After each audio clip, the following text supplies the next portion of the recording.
ሰላም ጤና ይስጥልኝ ክቡራትና ክቡራን የዩቲዩብ ቻናል ቤተሰቦች፣ በቅድሚያ ወደዚህ ቻናል እንኳን ደህና መጣችሁ እያልኩኝ ለዚህ ቻናል ደግሞ አዲስ ከሆናችሁ ሰብስክራይብ ምትለውን በመጫን ቤተሰብ ይሁኑ።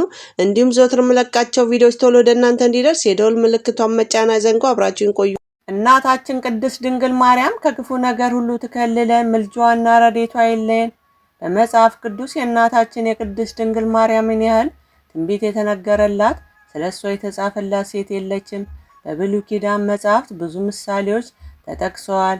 የኖህ መርከብ፣ ሰላማዊት ርግብ፣ የአብርሃም ድንኳን፣ ሙሴ በሲና ያያት አመልማል፣ ጽላተ ሙሴ፣ የኢያሱ ምስክርነት ሐውልት፣ የኤልያስ የወርቅ መሶብ፣ የአሮን በትር፣ የጌዲዮን ጸምር፣ የኖህ የቃል ኪዳኑ ቀስተ ደመና፣ የያዕቆብ በፍኖተ ሎዛ ያያት መሰላል፣ የነቢዩ ኤልያስ አሰሮና ሌሎችም ምሳሌዎች በሰፊው የተነገሩላት የተጻፈላት የእመቤታችን ቅድስት ድንግል ማርያም ናት። በቤተ ክርስቲያን እርሷን ለመጥራት የምንጠቀምባቸው ቅጽል ስሞቿና ውዳሴዎቿ ምንኛ ድንቅ ቢሆኑ በመጽሐፍ ቅዱስ መንፈስ ገላጭነት በቅዱሳን የተነገሩ ምስጋናዎቿ እጅግ ቢለዩ የክብሯን ያህል የሚገልጿት አይደሉም። እርሷ የሰው ሁሉ ረዳትና ሩሩ እናት ናት።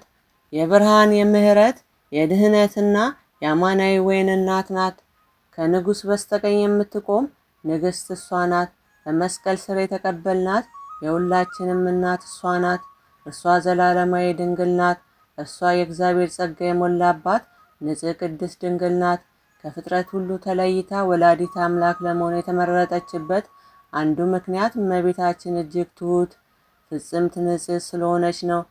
በሉቃስ ከ1-48 እንደተጻፈው የአምላክ እናት እንደምትሆን ተነግሯት እንኳን ክብር ይግባትና ከመኩራትና ሌሎችን ከመናቅ ይልቅ ዘመዷ ኤልሳቤጥ ልትጠይቃት ወደ ተራራማ ሀገር ወደ ይሁዳ ወጣች።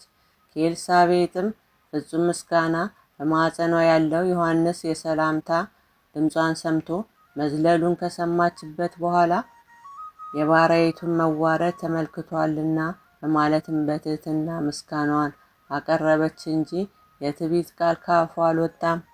ቅዱስ ያዕቆብ ዘስሩግ እርሷ በእግዚአብሔር ዓይን በታየ ቅድስና ውበት የተሞላች ነበረችና በእርሷ ንጹሕ ማኅፀን ሊያድር ወደደ።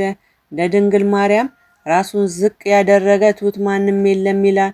ቅዱስ ኤፍሬም በውዳሴ ማርያም በትህትና የተናገረች ተራራ ሆይ ብሎ ያመሰገናት ይህች ድንግል ከተራሮች አናት ሁሉ ከፍ ያለች ስትሆን ራሷን ዝቅ አድርጋ እንዲህ ያለ የምስጋና እጅ መንሻ እንደምን ይደረግልኛል የሚል ምላሽ ለቅዱስ ገብርኤል ሰጠችው።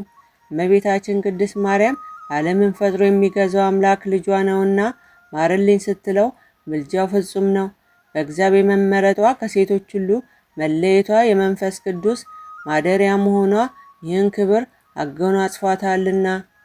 ለዛሬ ይዤላችሁ የቀረብኩ ቪዲዮ ይህን ይመስላል። በቀጣይ ቪዲዮ እስክንገናኝ ሁላችሁም በያላችሁበት የዓለም ዳርቻ በደህና ቆዩኝ። አመሰግናለሁ።